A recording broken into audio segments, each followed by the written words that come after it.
The following training is sponsored by the Niagara Library System. We serve our member libraries in Niagara, Orleans, and Genesee counties.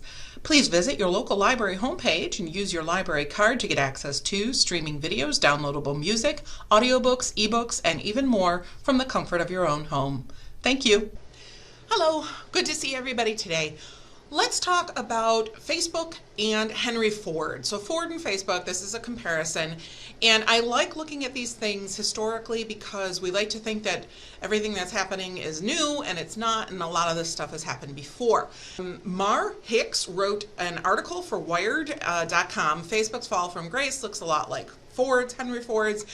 And you can see here that we do have the book Unsafe at Any Speed that's actually referenced in this article, so I will show you where that is in our library catalog. Frances Haugen, I'm sorry if I'm mispronouncing that, Haugen's testimony created a major crisis for a company that until recently seemed unable to be regulated and unlikely to be broken up. Scandals before this have made splashes with Facebook, yet somehow haven't resulted in any kind of meaningful change. There were internal documents showing that the company Facebook was aware of its products' harms. As we approach peak Facebook news fatigue, it's worth remembering that regulation of new technologies in this way has a strong historical precedent in the U.S. And this long lead up has almost always been a part of it. So there have been new technologies that come out, and they're everything is new and amazing, and they kind of spawn, which is great, I guess. And then they get kind of too big, and then we wonder what the heck is going on. So before there was big tech, there was the big three: Ford, Chrysler, and General Motors. And an infamous memo that cemented the collective consciousness of the American public that strong regulation was a necessity, not a nicety. Though it may be difficult to see through the haze of history, there are important parallels between big tech today and the U.S. auto industry in the mid-20th century, which also once seemed to be an unstoppable juggernaut. In each case, the difficulty of regulating these industries due to how enmeshed they are with the functioning of the nation was seen initially as rationale for foregoing all regulation entirely. Ruled over by enormously powerful and profitable companies, destructive industries have often been given a free pass on the grounds that restraining them would simply be too hard, too difficult. At a certain point in this historical cycle, the harms being inflicted rise to the level of a social or political crisis. This is because once technological systems are entrenched enough to do noticeable, widespread social and political damage, they have also become essential infrastructure that are used widely enough to make their complete removal at least as harmful as their continued use. So we have to strike a happy medium of sorts. All right, fair enough. Going back to 2016, even as whistleblower Sophie Zhang entered evidence that the political manipulation and destructive use of the platform was a global problem, and as the Cambridge Analytica scandal broke, again that was 2015, 2016, the company's leaders appeared largely untouchable, okay, and calls to regulate Facebook and social media were really kind of half-hearted. But the idea that Facebook's technological underpinnings are supposedly so complex that they cannot be audited, and its business model is so fast-moving that it cannot be slowed, is finally being overtaken by its undeniable dangers. It's also, any of this, Facebook has become like social media. Facebook is what I like to call the granddaddy of social media, the big kind of, old person in the room, which is fine. Facebook is no longer simply a toy. It's used a lot for communication, I've talked about in my classes actually meeting people on Facebook that I've never met in real life, and having more connection with friends and family members that can be kind of geographically dispersed. Sometimes I see them more often than I see people who are closer by, which is weird. So Facebook is no longer a toy anymore. Hasn't been for a while. Like ubiquitous internet platforms, Detroit of the mid-20th century produced something most Americans felt they could not live without and quickly became dependent on. So having one or more cars is increasingly seen as a necessity. State and federal government resources went toward creating ever more and wider roads to ensure that automobile traffic grew unchecked.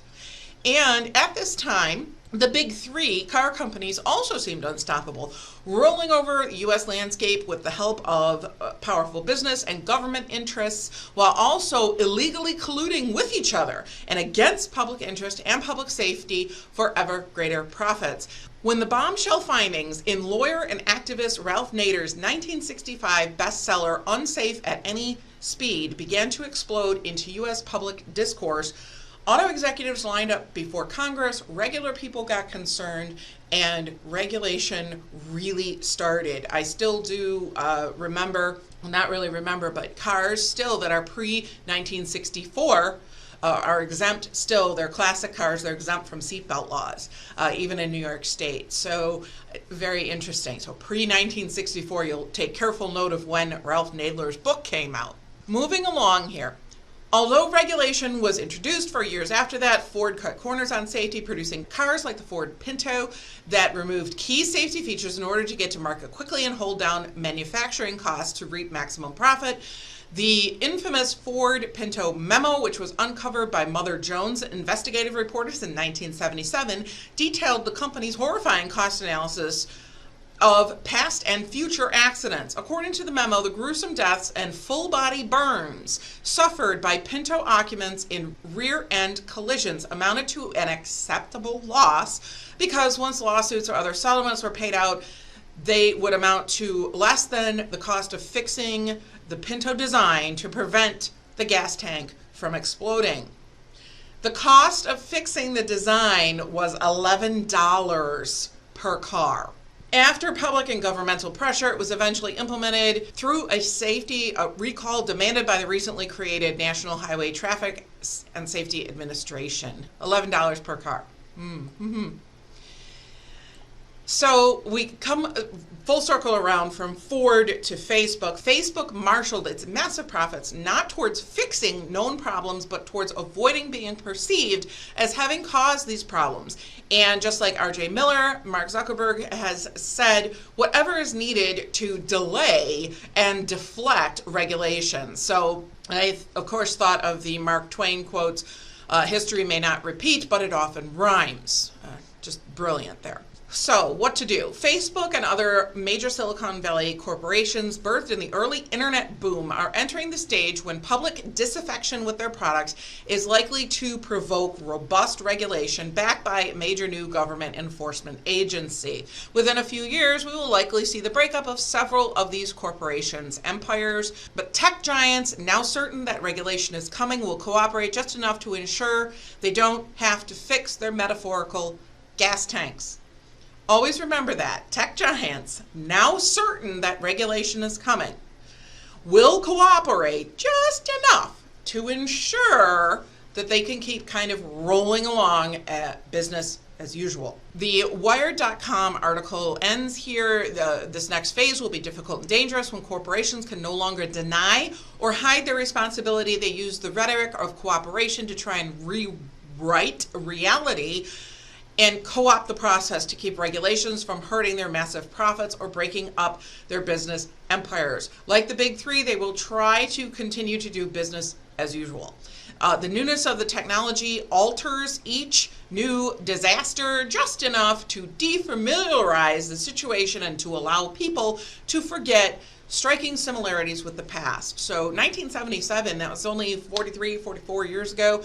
Not that long ago, certainly well within my lifetime, but certainly not something that even I would remember because I was pretty young then. So it's new stuff, it's around, and it's coming. And just like kind of the upheaval between kind of like 2005 and 2015, when these things were really coming into the fore and social media was really starting to take over for email as a form of communication and connection, these next few years here from like 2020-ish to probably 2030, if I'm going in kind of 10-year increments, we'll be watching out and seeing what is going to be happening with these companies. So I hope you found this interesting. Take care. Thanks. We'll see you in the next one. Bye now.